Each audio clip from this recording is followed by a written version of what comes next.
History in One Act. Anyone that watches this knows I can't fake a reaction. I can't do the night show shit like, hey, I really like this book. If I don't like it, my face looks dead. This book is fucking incredible. Excuse my French. I know I probably lose all sincerity when I say that. I've read 2 of your books, Unmanned as well as The Generals Have No Clothes, both of which I previously gushed about. This book, I have concluded, and I'll let you talk in a second before I stop holding you hostage. I've concluded there's one of 2 things. It's either the most brilliant deconstruction of 9/11 or it's horseshit. And there can be no in between. And I think it's the former. And I'll stop talking now and I'll let you introduce yourself. Thanks for having me on again, Tommy. Yeah, man.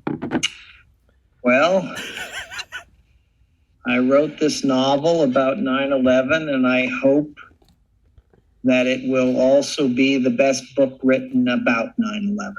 Yes.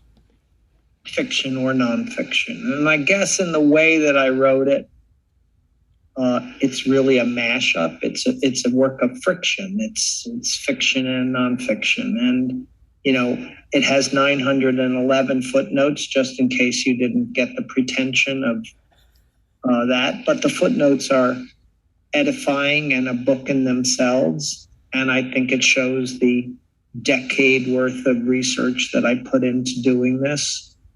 You know, I attended a panel discussion in 2008, around that time frame, about 9/11. It was some new documentary that had just come out. And I listened to a lot of people in the audience, as I know a lot of Americans believe that, you know, 9/11 was some government setup or it was a conspiracy or it didn't even happen. And what I was curious about was that when pushed by me, the other panelists were just dismissive. You know, what is the conspiracy? No one could articulate. So to me, it fell into that weird category of people who just believe that the government is lying about everything and that we shouldn't believe what they say.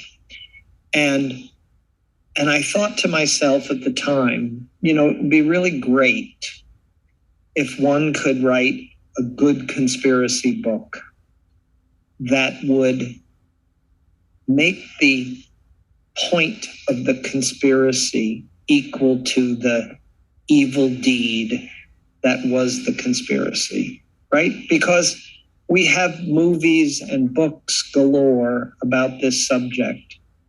And it seems like in the end, whether it be the Catholic Church or whether it be some group of rich billionaires or whatever, it's either just vaguely we control the world and that's the point of the conspiracy, which makes no sense for 9/11.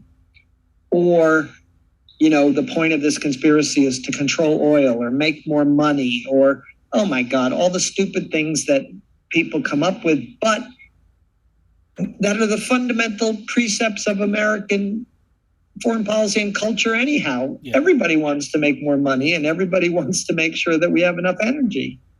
So I started to wrap my head around what would be the government conspiracy that would be undertaken in order to justify the deaths of 3,000 people.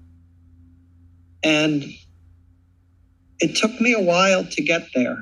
I started writing and, you know, I didn't know how to write a novel, probably still don't know how, as this one demonstrates. Incorrect. And, but I was very clear that I wanted to do 2 things. And one was to tell the story of 9/11 through the eyes of the terrorists themselves, which today, 20 years after 9/11, it's still flabbergasting that we don't have such a portrayal. And then second, to build this perfect conspiracy. And the 2 kind of clashed together in History in One Act. The lives and backgrounds and motivations of the terrorists themselves, from Khalid Sheikh Mohammed, the mastermind of 9/11, to the 3 main pilots in the U.S. Mohammed Atta, who piloted the plane into the North Tower of the World Trade Center, Marwan al-Shehi, who piloted the plane into the South Tower, and Ziad Jarrah, who piloted the plane that crashed in Pennsylvania. They were 3 of the 4 of the so-called Hamburg Four, and they had been together more or less since 1998. And so they were the characters that I focused on the most, as well as Khalid Sheikh Mohammed. And then I weaved into that, their story, an American conspiracy. And it was really predicated upon one little nugget, which was that Khalid Sheikh Mohammed had gone to college in the United States in the 1980s. And it was during the Soviet war in Afghanistan and the Reagan administration. And I posited, made up, okay, that he became an agent of the CIA when he was recruited in the United States as a student. But I had a twist, and it was that the reason why he was recruited was to get to the Saudis, and particularly to do damage to the Saudi government and royal family, which was engaged in a widespread program of bribery, extortion, and influence peddling in the United States, which they are. So all of these strains came together, and as I was working on this off and on, I talked to somebody in the intelligence services about the question of whether it was possible that somebody like Khalid Sheikh Mohammed would be recruited during the 80s. And essentially the answer was no, because he was too little of a fish. And in those days, the CIA was really just concerned with government secrets and stealing government secrets, and terrorist organizations were not of interest to them. But in the course of that dialogue, I became aware of the existence of a set of documents that were the full debriefings and interrogation transcripts and intelligence reports of Khalid Sheikh Mohammed, who had been captured in 2003. And somehow I got my hands on those documents and started to read them. And it says so much. It says so much about what U.S. intelligence is looking for. It says so much about the ego and craziness of this man. It says so much about what the post 9/11 panic was. But underneath it, there was a dialogue that was Khalid Sheikh Mohammed expressing his worldview that really, to my mind, no one had ever paid attention to, right? These guys are bad. They're bad Muslims. They're bad pilots. They're bad people. And that's all we need to know. And as I began to thread together Khalid Sheikh Mohammed's worldview, which was not exactly the same as bin Laden's. You know, he was much more independent. He was much more a man of the world. He was not even Arab, which is kind of interesting, right? I mean, he's Baluchi. He's from an ancient part of Western Pakistan, more Iranian than he is Arab. So he's not even Arab. And his perspective of as both a nationless subject and also a man of the world was kind of different than bin Laden, who was a Saudi and who also had very limited worldview.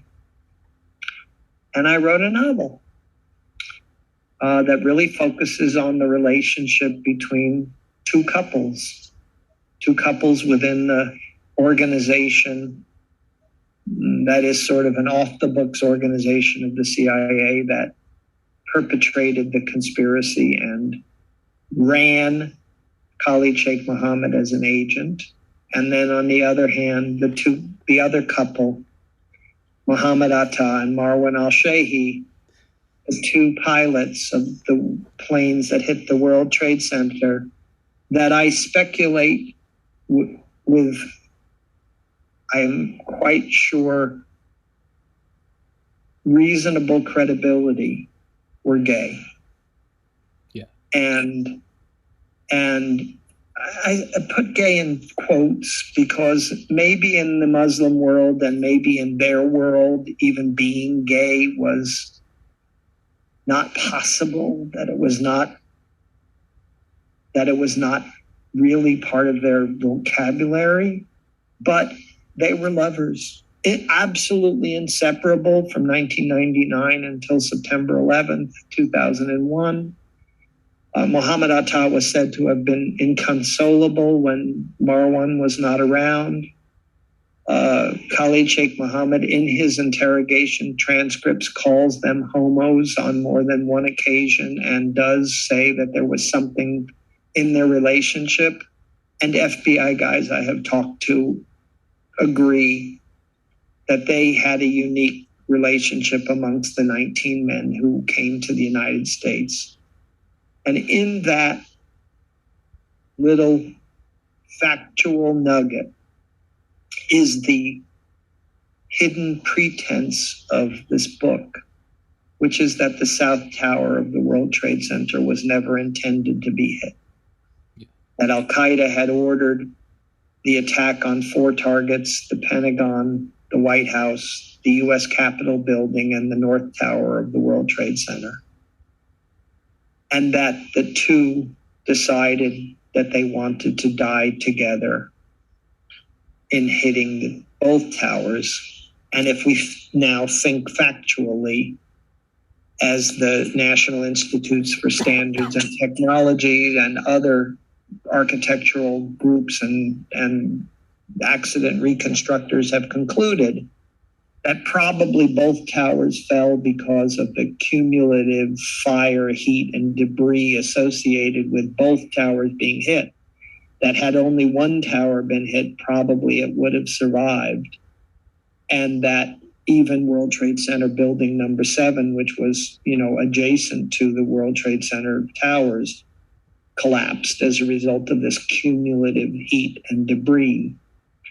And so had those two men not decided to die together, the history of 9/11 would have been different, because the White House would have been hit and the World Trade Centers might not have collapsed.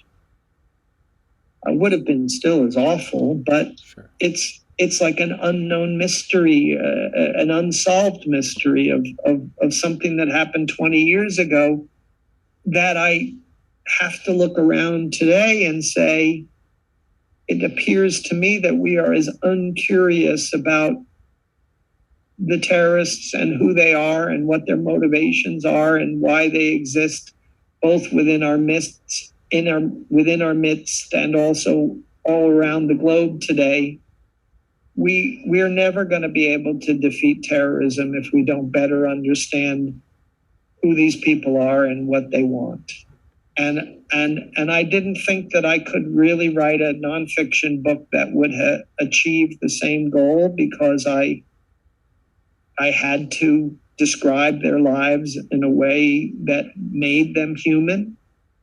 Some people that I know who have read this book have come back to me and said, I'm really uncomfortable with the idea that I feel more sympathetic towards the terrorists than I do towards the Americans. And I remember getting that comment when I was in, the 99th draft of this book.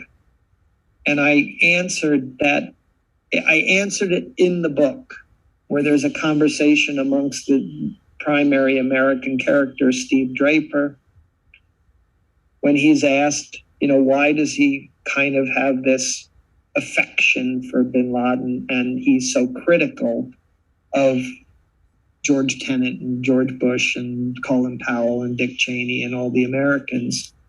And he said, I guess it's because I know the Americans. I know how they think. I know who they are. And so therefore I am in possession of the piece of information that tells me that they're incompetent, they're stupid, they're slaving, they're craven, they're not doing the right thing. Whereas I don't really understand bin Laden and the Arab mind, and I don't really understand the pilots or Khalid Sheikh Mohammed. And so therefore it gives us a tendency to be maybe a little bit more dreamy about who they are as human beings and what their motivations are. So in a very long nutshell, that's my novel, History in One Act. It's long. I hate to say it in an interview, but it's not an easy read. It's a little bit of eat your vegetables. Mm-hmm. But I think it's both will reward your intelligence and maybe even educate you about a subject that is still crying out for greater understanding in this 20th anniversary year.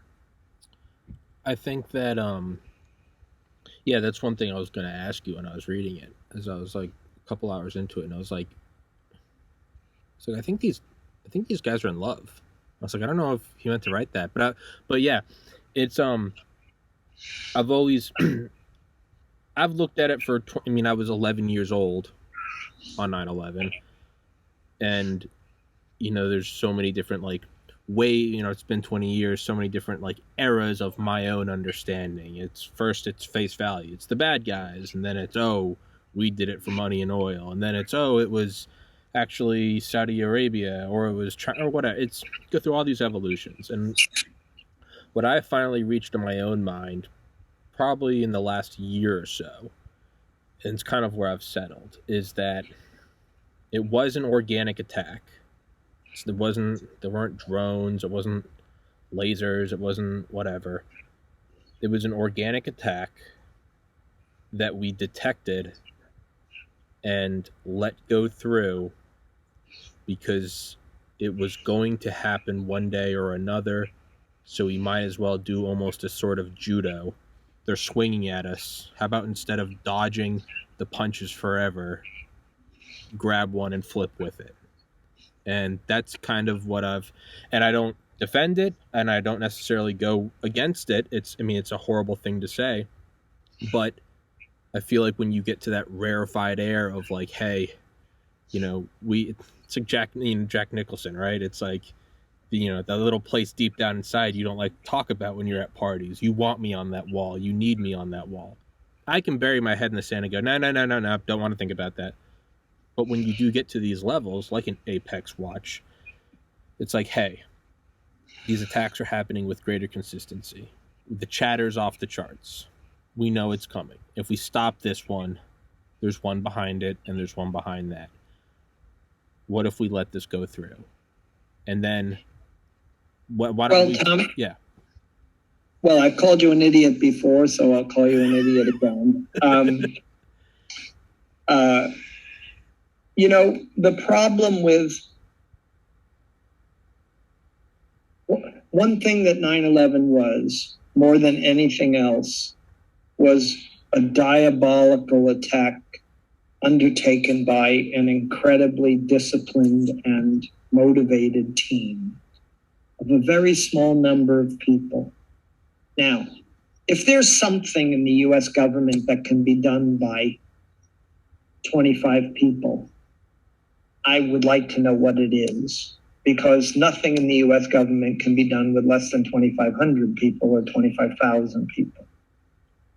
So it was diabolical, mm-hmm. And that was on the part of the terrorists. But I think that there's two problems with your articulation. First, the U.S. government doesn't really have the capacity to undertake such a conspiracy, which is why I created an organization outside the U.S. government to do it. It was the only way that in my own mind of understanding the way the real world works that I could make the storyline work. But I think second, when you assign this type of conspiracy motivations to anyone, the Bush administration, Trump, Obama, Clinton, I think you, to some degree, become a bad citizen and actually undermine the very purpose of believing in conspiracies, which is to hold those who are in power accountable. And so I say to people, to you and to others who believe that 9/11 could have been a conspiracy, that somehow the intelligence community looked the other way or the Bush administration didn't react to warning, etc., that thinking that actually strengthens the hand of the national security community and weakens your own. Because as citizens, we need to be able to both understand government and its motivations, but we also need at the same time to be able to distinguish fact from fiction. So many mistakes were made. The intelligence community should be embarrassed, and unfortunately, hardly anyone was held accountable, right? I mean, when Condi Rice testified before the 9/11 Commission 3 years later, saying, how could anyone have known? It should have been an occasion where the American people demanded her resignation. And people like George Tenet and others in the government who had failed in their jobs. A car salesman would be fired quicker than any of these guys were. And yet no one lost their job. Not a airport screener in Boston or Dulles or Newark Airport, not a intelligence analyst at the CIA or the FBI, not a leader in any counterterrorist organization, no one in the White House. No one lost their job. There was no accountability whatsoever. It was basically a cavalcade of people saying, how could we have known? And all of the mistakes we made are to be blamed upon the law. And if not to be blamed upon the law, it's to be blamed upon the American people who are demanding that we carry out counterterrorism in accordance with the law, and that we actually care for people's civil liberties and people's rights. And if those American people weren't so frickin' selfish in their own needs, then we would have had the tools necessary to stop 9/11. It's the fault of the American people that 9/11 occurred. And that was the undercurrent that grew. And I will say today, it is the genesis of all of the current conspiracy theories which exist in our society, whether it be the January 6th insurrection or a pandemic, or everything that exists in the white supremacist and the right-wing movements and left-wing movements. That the government can't be trusted, that the government is not accountable, that things happen despite the government spending billions, hundreds of billions of dollars to make them not happen. And no one seems to ever be held accountable. Everyone in Washington seems to just enrich themselves and get richer and get promoted and go in the revolving door between bloviating on TV and going back into government and then back to bloviating on TV. And so we, the people, are going to take advantage of the rights and liberties we have to dissent from this system that is disgusting and corrosive.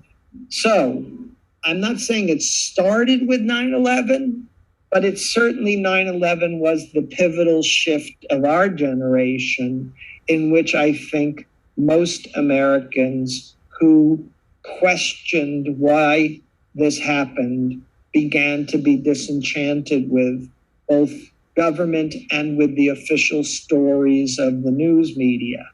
So you're an idiot, but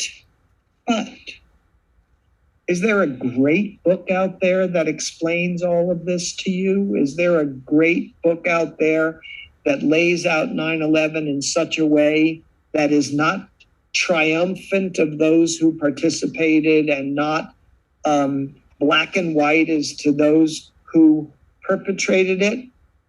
I think the answer is no. And maybe History in One Act makes a little bit of a effort to get there. But as I've said to you before, we also now live in a society in which people don't read. And so I'm happy to talk about it with you, because that's more likely that people are going to pick up on what I'm saying than it is that they're going to pick up the book, with apologies to my publisher. Now, I thought that was the argument of the book. That's what I got out of it, was Apex Watch was maybe it went over my head, was a subsection of the CIA, and that's what they were supposed to do, was allow this to go through. I thought that was your argument. Well, it's the story. It's not my argument. It's the story. It's a novel, Tommy. It's a novel. I misinterpreted it as your argument.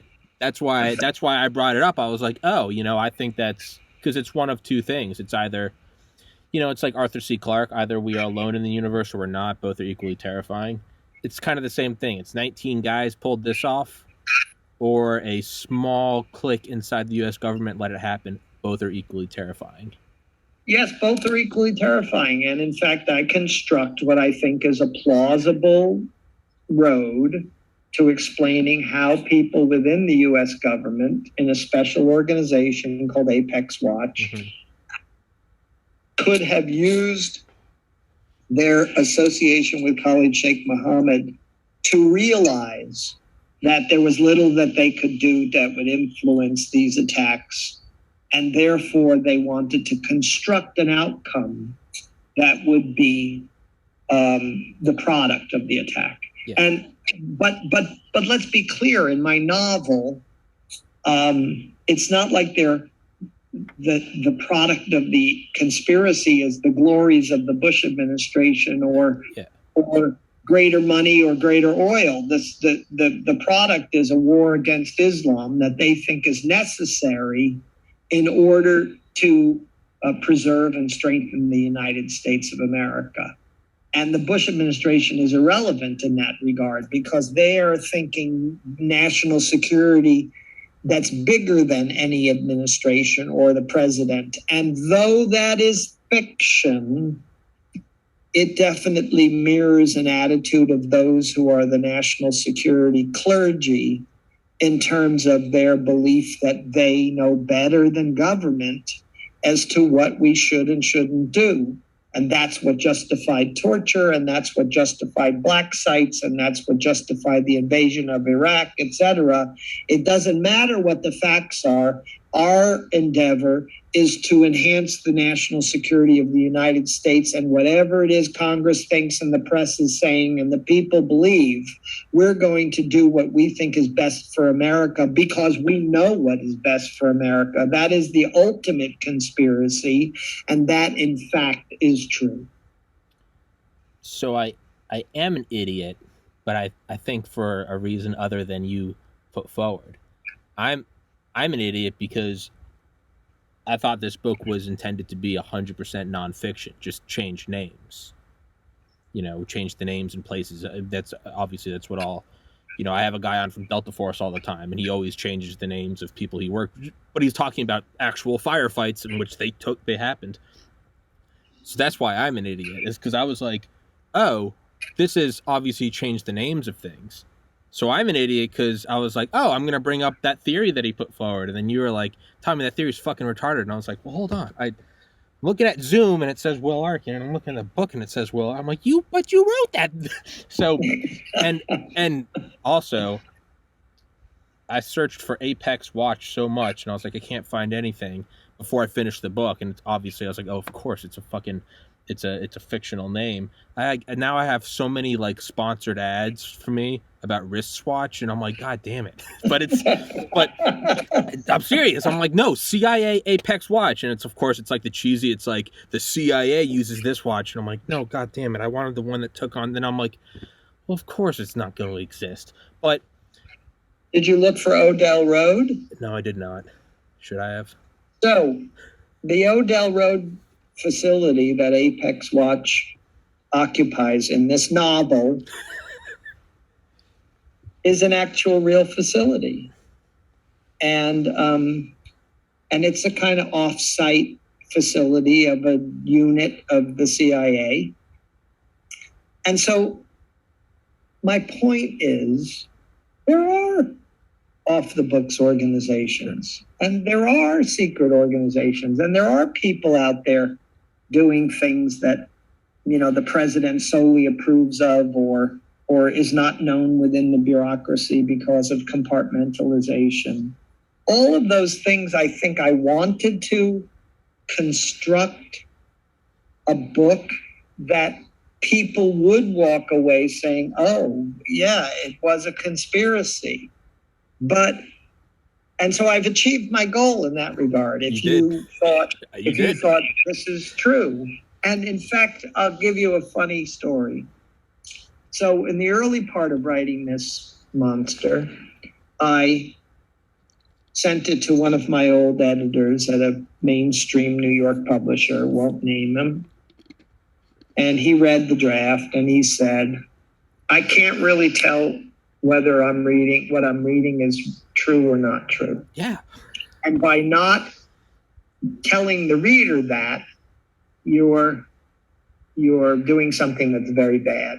And not only that, but if you publish this book, you'll ruin your career. And I thought, well, if I ruin my career, that would be hard to do because I've already ruined it. But that really motivated me because it's a novel. I couldn't care less whether or not you think this is really what happens out there in the world. Just like when you watch House of Cards or you watch The Americans or whatever, yes, of course it has some basis in how Washington works or the illegals of Russia and the Soviet Union. But it's a story, and the kernel of truth is what anchors it, but it's a story. So if you walked away from this saying to yourself, wow, that really explains to me the conspiracy behind 9/11, and now I can see it, then I've achieved my goal as a storyteller. But that's not the factual answer. You've achieved it because, after Unmanned and the Generals Have No Clothes, I honestly didn't think twice. I was like, oh, he's going to change the names and places for security. But and also, maybe that's the problem is I'm probably the only person I know that doesn't watch Netflix, has never seen a single episode of Game of Thrones, House of Cards. I read Harry Potter in like 2016. I'm a solid decade and a half behind culture. So for me, maybe it was like this popped my cherry with like friction. I was like, oh, this is fucking real. And then clearly now I'm the moron. But I do think that it's right. It does seem to be, you get that we know what's right kind of sensation at the the 30,000 foot levels. This is what needs to go through. This is what needs. This transcends one administration. Yeah. Another friend of mine who read an early draft, an expert in the intelligence world, said to me, well, you certainly have demonstrated that you understand the texture and the workings of the U.S. government, but I don't feel anything for the characters. And so that set me back to a whole nother redrafting, and where I really tried to delve into and develop more the characters of on both sides, the Americans and their motivations, and then the terrorists and their motivations. And I had to loosen my tie. I had to let my imagination run a little bit. But I still wanted to place them into locations and times that were factual.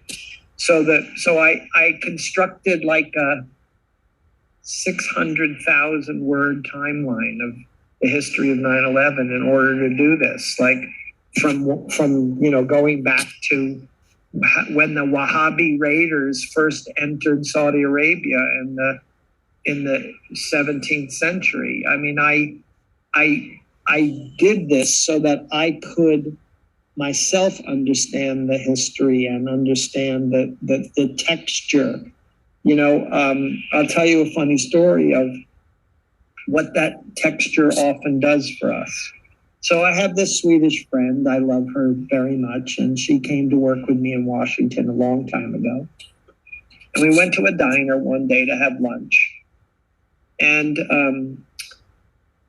the waitress says to her after lunch, would you like dessert? And I said, well, we have to have the pie. They're like famous for pie. So she said, I love pie. And the waitress said, would you like it a la mode? And she said, what? And she said, would you like it a la mode? And my Swedish friend said, what is the mode? And there were 6 or 7 of us at the table, and we just continued to egg her on. Do you want it a la mode or not? And she's like, and she speaks perfect English.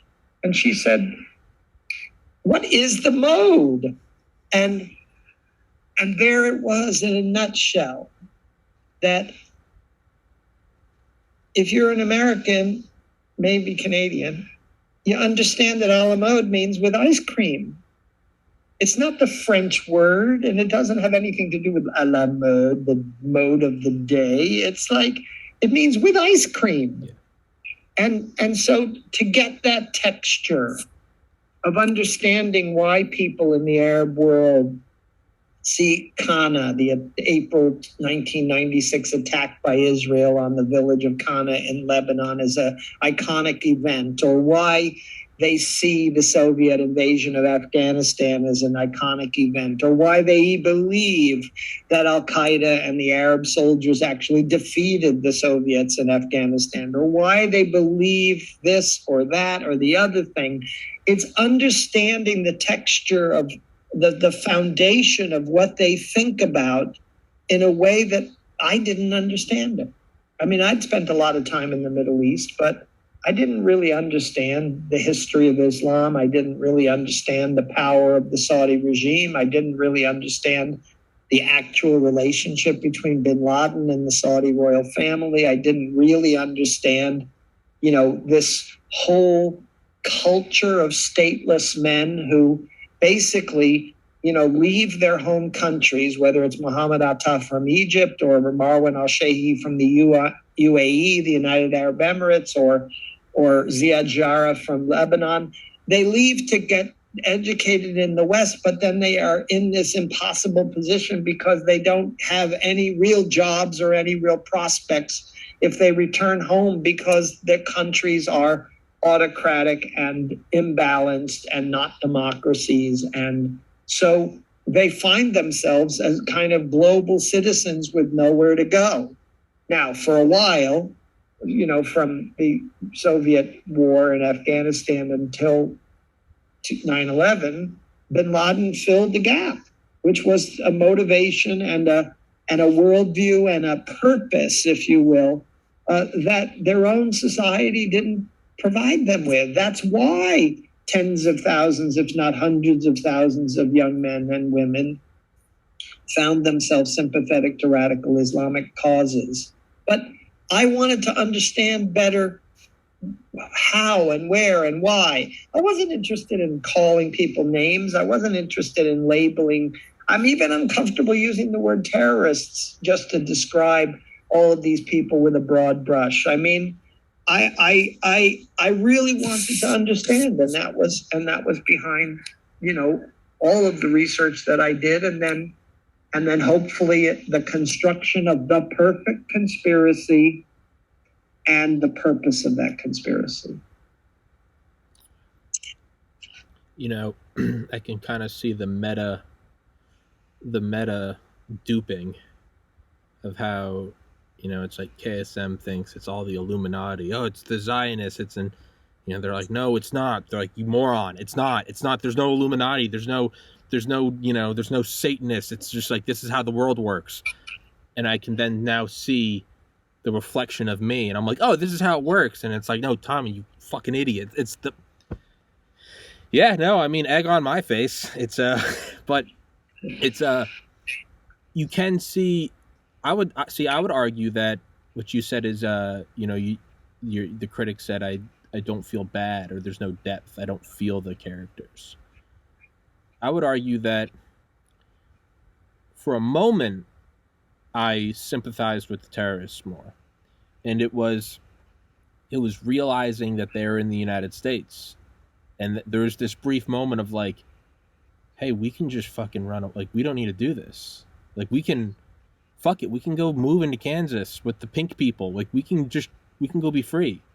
We don't, you know, there are whole days where I don't think of the wrath of Allah. And there's this brief moment where it's like, yes, like, it doesn't need to all be fear. Like, you guys can just go fucking, you know, go do whatever. Go raise a family, get a dog. That is the moment where I felt bad, and I felt bad when he could feel himself being pulled back, because it's back at home, you know, Muhammad, like, you need to toughen up. My parents, you need to toughen up. My coworkers, you need to toughen up. Like, I definitely saw that. I was like, yeah, I mean, it's someone that got into medical school and decided not to go. There was a moment where I was like, yeah, like, you don't have to be what other people want you to be. And then, you know, I went to make a podcast where they hijacked a plane and flew into the World Trade Center. Not quite the same. That is the moment that I did feel bad. But I would argue that I also did feel bad for the Apex Watch guys, because you see these guys that are like, you know, at first it's very easy to go like, yeah, of course this is who they are, right? They almost admit psychopathic or sociopathic tendencies. I don't feel this. I see another disaster. I see a bunch of people with their legs blown off, and it doesn't tug at my heart so much as it tugs at my brain. Fuck, I missed, you know, I missed the answer. I didn't hit the 3-pointer. We can deconstruct this. But clearly I do feel something, or else I would be, this is why I'm in this field of work. I started to feel for them more, because it was like, they're not the full-fledged Illuminati, I feel nothing. It's like, clearly they're doing this for something, and you see them, and you can kind of see as it dawns on them that they've set this thing in motion that they can't turn off, or they're fucked. And it's like, are we really doing the right thing? It comes home when it's no longer an abstraction. Sure, we're going to lose 3,000 Americans, but we're going to push the strings forward to the necessary war with Islam and occupation of oil-rich lands. And it's the death of like the 2 girls, and it's like, oh wait, it's very real, right? It's almost the difference between, to go back to one of your other books, pressing the button on a drone versus actually, you know, guns shooting in the face. I started to feel bad for the CIA guys with that, because all of a sudden it was almost like a form of tough love. It's like they have to go through, you know, you don't want to spank the child, but it's like, this kid's going to grow up to be an asshole and then a criminal if we don't discipline him now. So I don't know, maybe I'm the psychopath that I felt bad for the CIA guys and not the terrorists, but no, I would say that you did it well. I did feel for all of them. Well, so again, let's talk a little bit about the nature of cults, if you will. Right, the cult of national security on the one hand, and the cult of terrorism on the other. I mean, to be a terrorist, you know, one has to believe that one has to believe. One has to believe to such a degree that one is willing to give their life in order to further these beliefs.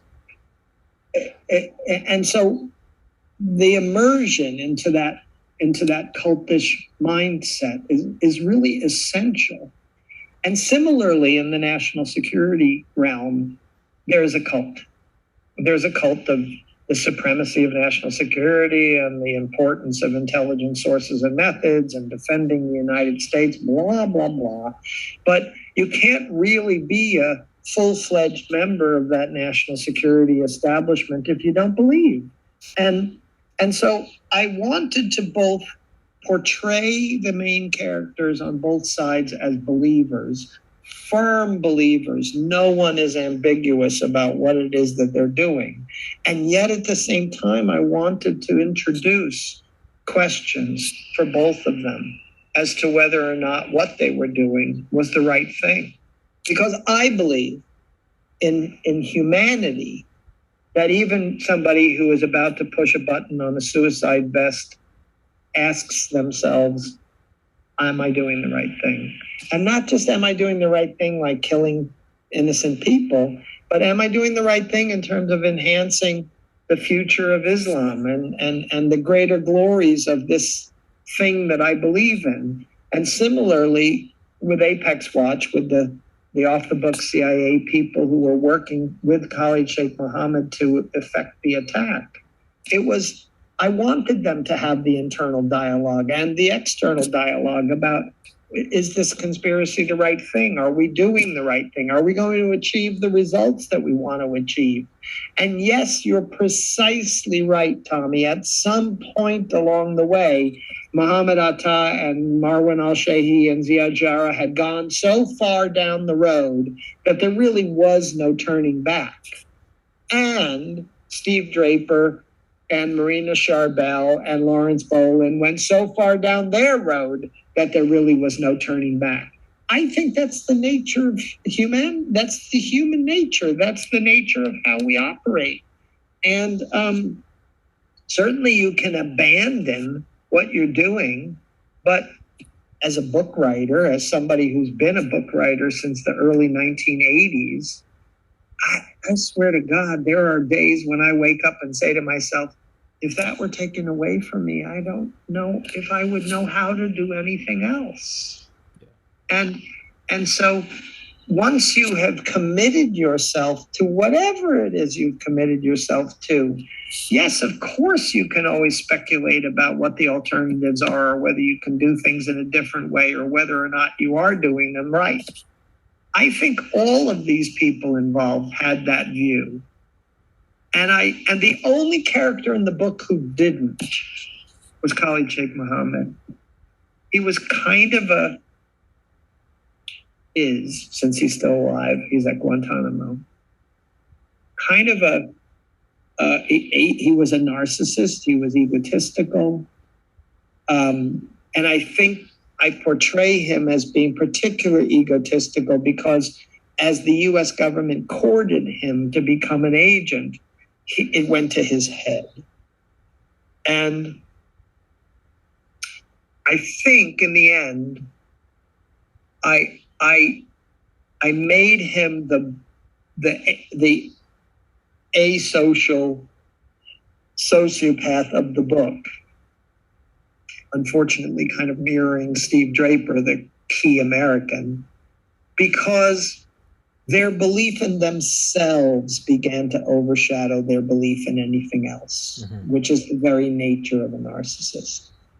And I wanted to delve into that because I think ultimately to believe that a conspiracy is possible, you have to be able to get into the mind of a sociopath and understand how they can justify what they're doing, not just in strategic terms, but personally, how they can justify it, that they are going to change the world, that they are going to make this thing happen, and that everything that happens is the mirror that reflects back upon them. And so yes, I feel like there is a cult of national security, and I think that there is a cult of terrorism. And I try as hard as I can to realistically portray both of them and the clash that exists between the two.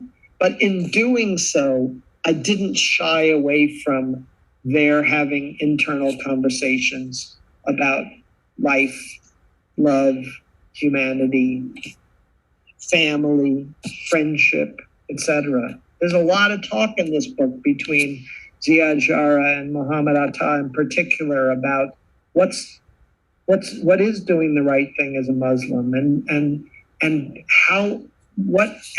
whether we need to fear Islam or whether or not Muhammad is a loving God. Is he merely a smoter and a a spiteful, a dictatorial God, or is he a loving God? And they had this conversation because Muhammad Atta is struggling with his love for Marwan al-Shehi. And Ziad Jarrah becomes his main friend to have this conversation. Whereas on the other hand, the Americans are having a similar conversation. It's like, are you fucking kidding me? You're saying we're going to fly plane, we're going to allow Khalid Sheikh Mohammed to fly planes into the World Trade Center so that you can start a war that you think is necessary? Can you live with yourself? And that conversation takes place in the book, because it has to take place. It's not just some made up Illuminati or some made up, Opus Dei that we have no idea who the people are or what they're trying to achieve or whatever. If they're trying to achieve the greater glories of the Catholic Church, they're definitely failing. So you have to get into the question every once in a while of, gentlemen, we need to have a meeting and discuss whether or not we're achieving our goal. And so both sides constantly are discussing, as they are moving forward towards September 11th, what they are doing and whether or not they can live with it. Not whether it's right or wrong, but whether they can live with it, whether they can live with the circumstances and the consequences of their actions. Do you think that, got you for 7 more minutes, do you think that there is, and it's obviously speculation, do you think there is an Apex watch? And I know you said obviously there are off the book things, we know that. Do you think there is something like that, or is it not a formalized thing? Is it more like every once in a while something happens off the books, but it's never actually put into a group with a name, with a headquarters? I think that there is a deep state, sure. And that deep state operates on its own behalf and on behalf of what it considers to be the interests of the nation. And we saw that in spades during the Trump administration, where the president of the United States was not able to withdraw U.S. forces from Syria or Afghanistan or anything else because the deep state didn't want to. And so we know that there are powerful entities that exist that are stronger than even the president of the United States.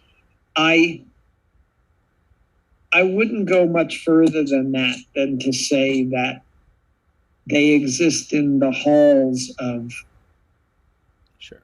Well, they exist in their own halls. Yeah. And they informally have common cause because they believe the same creed, the creed of national security. And so the creed of national security is what drives them. It's not like there's an organization that drives them or somebody in charge. Yeah. It's that the creed drives them. The true believers. Yeah. Yes, the true believers. No different. Who don't care who's president. Yeah.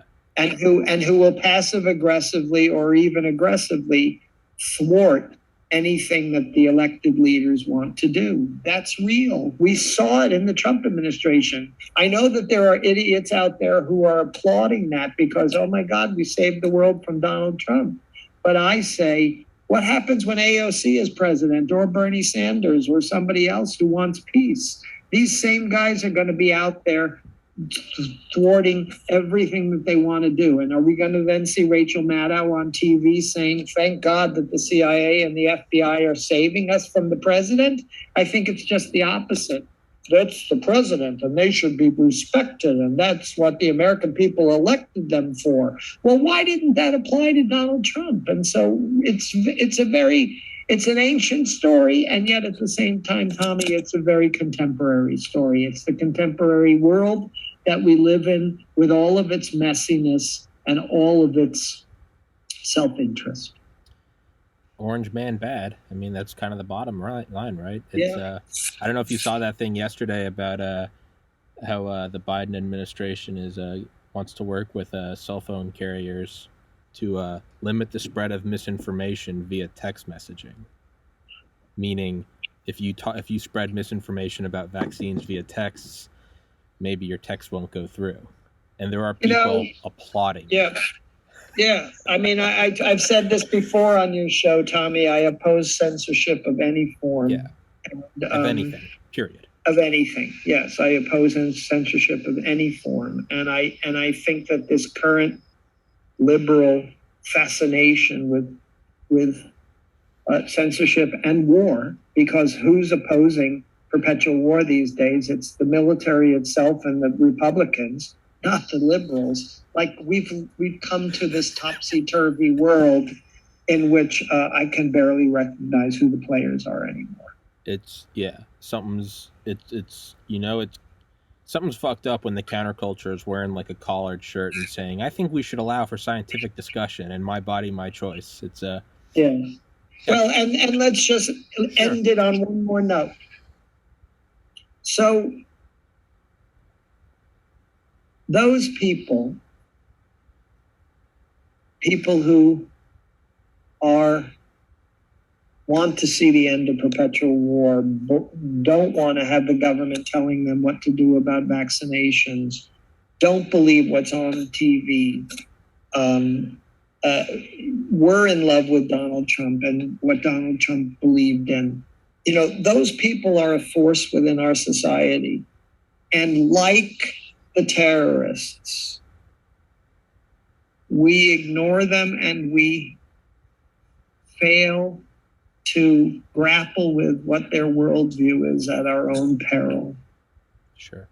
And I think that that's the parallel to be drawn with today, which is that there seems to be a lack of curiosity and a lack of seriousness in understanding what those 60 million Americans really believe and why they believe it. And I think we will suffer as a result of that. Sure. It's so I do have one more question. Are you, or should write a book like History in One Act? I would love to see you write a similar one about JFK, and more importantly, I would love to see one about 1947, Roswell, the flying saucer. I would love to see a cover up with a Truman and Apex Watch assassinations. My God, that would be incredible. I have one in my head. Oh, yeah? It's more contemporary than that. Okay. I call my prospective title is The Last Days of Saddam. Okay. But it essentially has to do with the incredible hold that weapons of mass destruction have on our society and how their appearance on the stage makes us all go dumb and blind and stupid. And so that's certainly one that I have spent a good part of my adult life working on. I'll leave Roswell to, I don't even know what to say about Roswell, but I do think that when the history of the secret world is actually written, when we truly understand the development of everything from drones to satellites to spy planes to all of what was going on in the 1940s, 50s, and 60s, we will have most of the answers of what was going on with unidentified flying objects, because most will find their origins in secret programs of the U.S. and the Soviet Union. Yeah, that's the depressing answer. Programs that we still are so stupid that we can't just reveal, so that those who believe these things can walk away. Yet at the same time, I'm delighted when I read a story in the news that says that NASA has identified some object out there that they have no idea what it is, and I hope that I live long enough for them to land on our planet. I know. That's the depressing truth, is this shit is from Northrop Grumman and Lockheed. It's not from a different galaxy. But I'm holding out. I will let you go. Will Arkin, History in One Act. Fantastic book. And don't be an idiot and believe it wholeheartedly like I did, because I was like, how the fuck did he get this information? I'm going to be killed. I'm a moron. But I thought it was fantastic, and I still stand by it, regardless of being an idiot. I think there's probably some plausibility to the novel's assertion and thesis that there is something like Apex Watch. But that also might, as I just admitted with UFOs, that might just be me seeing what I want to see. Holding the strings and the Bilderbergs and the Illuminati. Fuck it, I don't care. It's my guilty pleasure. I don't watch Netflix. I'll read Will Arkin books. But take care, man. Thank you so much for coming on here. I'll send you the link when it's up, and I'll also email you. Doesn't matter. I'll let you go. I've kept you for an hour. Thank you, Tommy. Thanks for having me on. Yeah, man. Take care. God bless Recording America. stopped. Stay safe, everybody.